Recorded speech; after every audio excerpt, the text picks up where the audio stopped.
কোনো ফসল হতে পারে না। আমরা অ্যাডমিনিস্ট্রেশনের কাছে অনেকবার বলা হয়েছে, কিন্তু সারের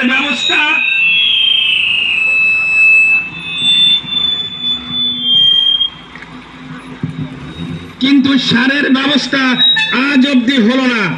এবং দেখা গেছে যে আমাদের লোকেরা যে সার মেইনল্যান্ডে 1200-1300 টাকা এক বস্তা ডিএপি, সেটা এখানে 5000 টাকা থেকে 4000 টাকার মধ্যে বিক্রি হচ্ছে।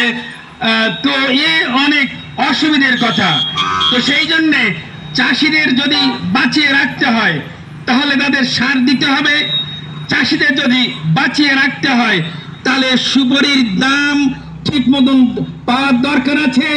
আপনারা জানেন সুপারির দাম আমরা পাচ্ছি না 230 টাকা, 240-50 টাকার মধ্যে, অথচ সেই সুপারির দাম মেইনল্যান্ডে 1000 টাকার উপরে বিক্রি হচ্ছে। তো এ অনেক দুঃখের কথা। তো সেই জন্যে মানে অ্যাডমিনিস্ট্রেশনের একটা রেট নির্ধারণ করার দরকার আছে, এরপরে দেখার দরকার আছে, না হলে চাষিরা কি করে বাঁচবে? যদি নারকেলের দাম এত কম হয় তাহলে চাষির বাঁচার কোনো রাস্তা নেই। আপনারা দেখেছেন যে এখানে যে আমরা যারা দোকানদার ভাইয়েরা আছি এদেরও আপনারা দেখবেন যে খুব ভালো আর্থিক অবস্থা সেটা নয়, বড় যে ভালো বিজনেস চলছে সেটাও নয়। কিন্তু কারণটা কি? এখানে যে কার্গো চার্জ সেটা এত বেশি। আমরা এখান থেকে কলকাতা, চেন্নাই, ভাইজাগ এখানকার যদি একবার যদি আমরা কন্টেনারে নিয়ে আসি, সেই গভর্নমেন্টের কন্টেনারের চার্জ হচ্ছে 40,000 থেকে 50,000 টাকার মধ্যে। কিন্তু সেই গভর্নমেন্ট কার্গো শিপ সব বন্ধ করে দেওয়া হয়েছে এবং একটা সাজিশের সঙ্গে। তো সেখানে কি করা হয়েছে? সেখানে প্রাইভেট শিপ চালানো হচ্ছে এবং প্রাইভেট সেই কার্গো শিপের একটা কন্টেনারের চার্জ সেখানে 1,80,000 টাকা, অথচ গভর্নমেন্টের রেট হচ্ছে 40 থেকে 50,000 টাকার মধ্যে। তাহলে বলুন আমাদের এই বিজনেসম্যানরাও কি করে বাঁচবে? তাদের তো সেই ইসের জিনিসপত্রের উপর চার্জ লাগাতে হবে, সেই ট্রান্সপোর্টেশন চার্জ। আপনারা জানেন মেইনল্যান্ডে এই যে মুসুরির ডাল 50 টাকার মধ্যে মুসুরির ডাল পাওয়া যায়। ভারতবর্ষের যে কোনো প্রান্তে আপনি যান, দিল্লি যান, বম্বে যান, কলকাতা যান, চেন্নাই যান, সমস্ত জায়গাতে। কিন্তু এখানে সেই মুসুরির ডাল 120 টাকা। এ বড় অন্যায় কথা। কিন্তু আলুর দাম ওখানে 5 থেকে 10 টাকার মধ্যে আলু কিনতে পাওয়া যায়, এবং আর এখানে আপনারা কখনো মানে 50, 60, 70, মাঝে মাঝে 100 টাকাও মানে এই আলুর দাম হয়। তাহলে কি করে আমরা বাঁচবো? এত বেশি যে দাম, সে আমাদের কোনো ক্রমে যারা খেটে খাওয়া মানুষ তাদের বাঁচা সম্ভব নয়। অন্যদিকে যদি আমরা দেখি, আমরা দেখব যে এই যে চাকরি বাকরি 7-8 বছর পরে কিছু পোস্ট, কয়েক হাজার পোস্ট এখানে ক্রিয়েট হয়েছিল এই আন্দামান নিকোবর অ্যাডমিনিস্ট্রেশনের আন্ডারে। এই পুলিশ ডিপার্টমেন্ট হোক, এডুকেশন, ফরেস্ট, পিডব্লিউডি সমস্ত জায়গাতে হয়েছিল। দেখা গেছে সেখানে 1000-এর উপরে যে যারা আন্দামান নিকোবর আইল্যান্ড দেখেননি, যে ছেলেমেয়েরা মেইনল্যান্ডে যারা, তাদের এখানে চাকরি দেওয়া হয়েছে এই কমসে কম 1000-এর উপরের পোস্ট। টিচারের দেওয়া হয়েছে, মেডিকেল স্টাফ, নার্স বা আরো, এবং ফরেস্ট ডিপার্টমেন্টে দেওয়া হয়েছে, পিডব্লিউডিতে দেওয়া হয়েছে, আপনার পুলিশ ডিপার্টমেন্টে তো ব্যাপকভাবে অ্যাপয়েন্টমেন্ট করা হয়েছে। এটা বড় অন্যায় কথা। আপনারা যদি মেইনল্যান্ডের যে কোনো প্রান্তে যান, আপনারা এই মধ্যপ্রদেশ যেখানে বিজেপি শাসিত স্টেট, সেখানেও আপনারা যদি দেখেন, দেখবেন যে যত নন গেজেটেড পোস্ট আছে সমস্ত পোস্ট এই ওখানকারই ওই স্টেটের বাচ্চারাই পাবে, যাদের রেসিডেন্সিয়াল সার্টিফিকেট আছে তারাই অ্যাপ্লাই করতে পারবে। অথচ আমাদের এখানে সমস্ত মানে মেইনল্যান্ড থেকে এসে এবং দেখা গেছে এ অনেক সাজিশের সঙ্গে হয়েছে এবং দেখা গেছে বড় অফিসারদের ছেলে মেয়ে, রিলেটিভ, বড় লিডার, মানে যারা মিনিস্টার, তাদের ছেলে মেয়ে, আত্মীয় স্বজন এখানে পুলিশ ডিপার্টমেন্টে, এডুকেশন ডিপার্টমেন্টে এবং আরো অনেক জায়গাতে ভর্তি হয়ে গেছে, পাকা চাকরি পেয়ে গেছে, অথচ তারা আন্দামান নিকোবর আইল্যান্ড ডাকেনি। কিন্তু আপনি দেখেন, আমরা অনেক স্টেটে পড়াশোনা করেছি, কিন্তু দেখেছি যে আমরা সেখানে অ্যাপ্লাই করতে পারবো না, কারণ সেখানকার রেসিডেন্সিয়াল সার্টিফিকেট চাই, সেখানকার রেশন কার্ড চাই, তবেই সেটা সম্ভব। তো আমি সেই জন্য বলছি যে আমাদের মুখে দাঁড়াতে হবে। আমাদের বিজেপি যে এমপি সাহেব এবং তার যে বিজেপির যে মানে ন্যাশনাল প্রেসিডেন্ট নাড্ডাজি, ইনি ওখানে পোর্টব্লেয়ার এসেছিলেন ইলেকশনের আগে। উনি বলেছিলেন যে বিষ্ণুপদ রায়জিকে যদি আপনারা জিতিয়ে দিন, যদি এমপি বানিয়ে দিন, তবে আমরা এখানে 100% জব রিজার্ভেশন করে দেব। উনি বলেছিলেন সুপারির দাম 800 টাকা করে দেওয়া হবে। উনি বলেছিলেন এখানে পুলিশ কাউন্সিল করা হবে। উনি বলেছিলেন এখানে কার্গো শিপ চালানো হবে। কই, ইলেকশন হয়ে গেছে অনেক দিন, সব কথাই ওনারা ভুলে গেছেন। তো সেই জন্যে আমি এইটাই বলতে চাইছি যে আমরা একটা নতুন পলিটিক্যাল পার্টি বানিয়েছি এবং সেটার নাম আন্দামান নিকোবর ডেমোক্রেটিক কংগ্রেস। আপনারা জানেন ফ্ল্যাগটা আমরা লাগাতে পারিনি এখনই। তো সেই পার্টির তরফ থেকে আমি মনোজ, যেমন মনোজও ক্যান্ডিডেট ছিল, এবং আপনাদের ধন্যবাদ দিতে চাই যে প্রথম কয়েকদিনের মধ্যে যে আমরা বিশেষ ক্যাম্পেইনিং করতে পারিনি, কিন্তু তবুও মানুষকে অনেক ভোট দিয়েছেন আপনারা। তো আমরা চাই যে আগামী পঞ্চায়েত ইলেকশনে আমরা এই সমস্ত পঞ্চায়েতে, আন্দামান নিকোবর আইল্যান্ডের সমস্ত পঞ্চায়েতে, পঞ্চায়েত সমিতিতে, জেলা পরিষদে এবং মিউনিসিপ্যাল এরিয়াতে আমরা ক্যান্ডিডেট দেব এবং আমরা একটা পরিবর্তন চাই, যাতে করে আন্দামান নিকোবর আইল্যান্ডের ডেভেলপমেন্ট হয় এবং খেটে খাওয়া লোকদের যাতে বেঁচে থাকার মানে ব্যবস্থা হয়। তাই আপনারা সব এক হবেন এবং আমাদের 7 দিন দেখেন, আমরা নিশ্চয়ই আন্দামান নিকোবর আইল্যান্ডের ডেভেলপমেন্ট করব। এরপরে আমি অনুরোধ করছি মনোজ পাল, এই এনডিসি সেক্রেটারি, সে কিছু কথা আপনাদের সামনে বলবেন। মনোজ পাল।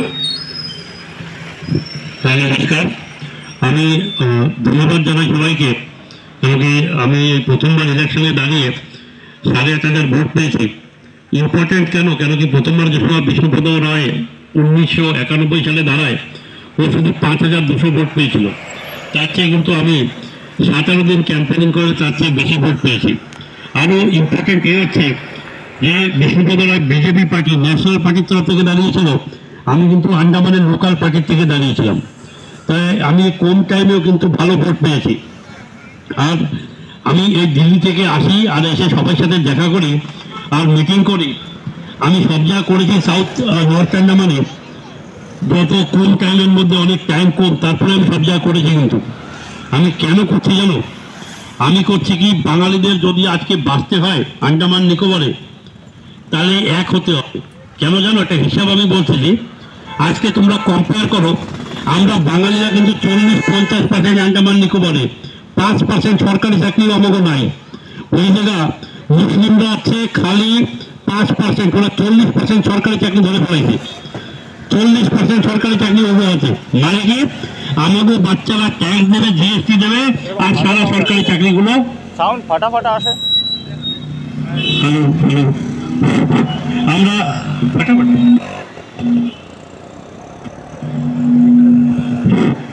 হ্যালো, ঠিক আছে, হ্যালো, ঠিক আছে, হ্যালো।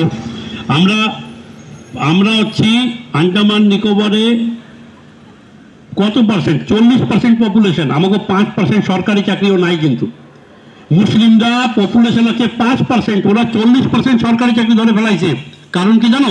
আমাকে ওবিসি জয়েন্ট রিজার্ভেশন বানিয়ে দিয়েছে, আমাকে ওবিসির বেনিফিটের চাকরিগুলো সব ওরা নিয়ে যাচ্ছে।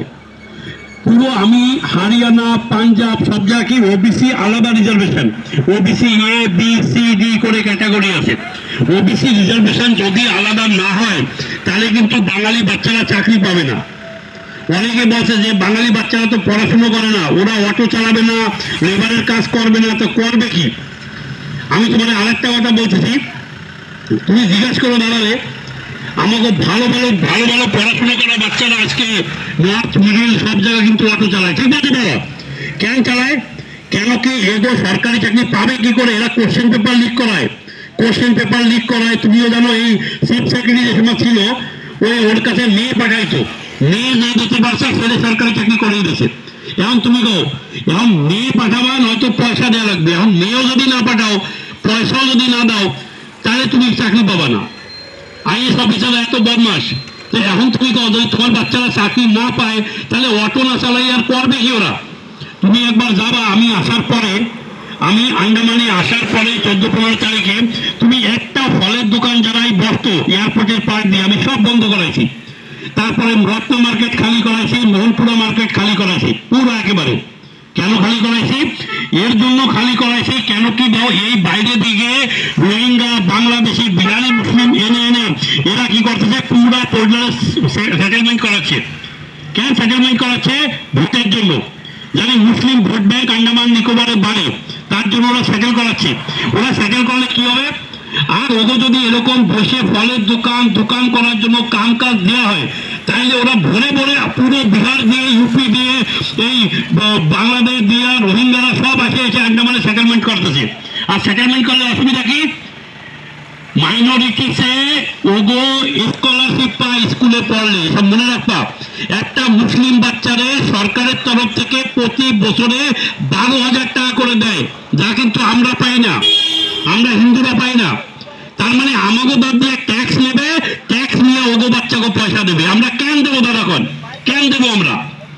আর তুমি একটা হিসাব করো, পুরো ফ্যাবাডিন বাজার দিয়ে গেরা চালমা অব্দি পুরো দোকান পাট সব ধরে ফেলাইছে। মিউনিসিপাল এরিয়ায় যতগুলো দোকান আছে আজকে খালি করাইয়া সব ওগো আছে।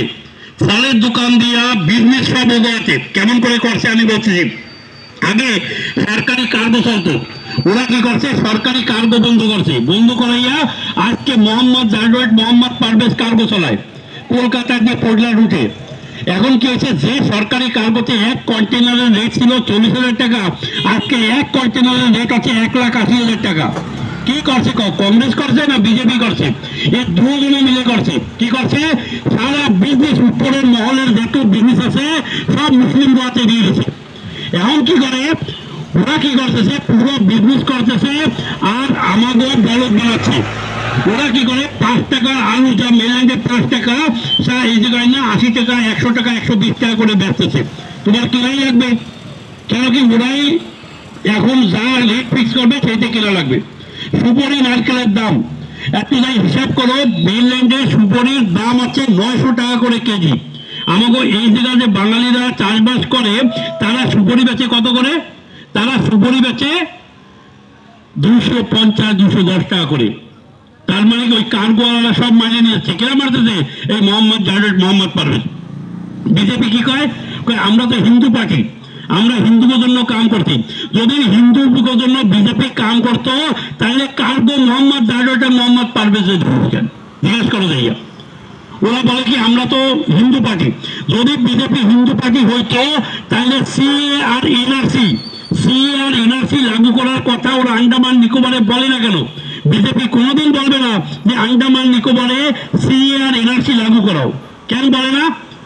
ওরা বলে না এর জন্য যে রোহিঙ্গা, বাংলাদেশি, মুসলিম যারা এসে আন্দামান নিকোবর মধ্যে সেটেল হচ্ছে তারা ওকে ভাগাইতে চায় না, ওগুলোর মধ্যে একতা আছে।